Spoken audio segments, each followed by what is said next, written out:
In 1980, Ronald Reagan became the President of the United States. And one of the first things his presidency was about was expanding the military budget. The peace movement, not only in this country, but very importantly, internationally, took up the challenge. There were tremendous demonstrations in virtually every European capital. And that spilled over and was part of energizing what became the work here in this country to organize a massive march right here in New York City to coincide with the UN second special session on disarmament.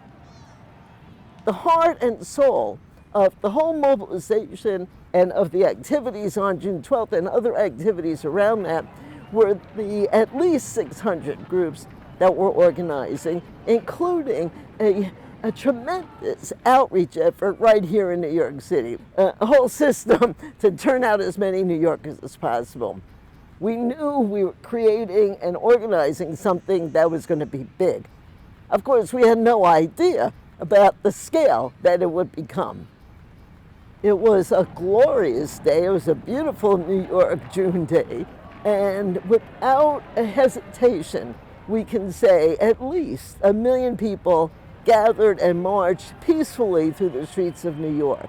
We met by the UN, marched through the streets, and ended up right here in Central Park on the Great Lawn.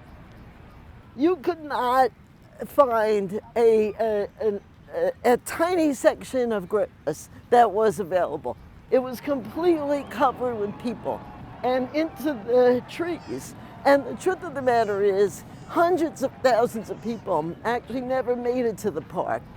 But as far as I know, everybody was so thrilled to be part of this critically important demonstration that they didn't really care. They weren't that upset that they didn't make it to the park that day. Over the next several years, there were grassroots actions leading to member states of the United Nations finally adopting an intermediate range nuclear forces treaty that was signed by both the United States and the Soviet Union. This was the first time in history that superpowers agreed to shrink their nuclear stockpiles. Again, this came several years after the demonstration, but there's a direct line between what we did on June 12th and that historic moment.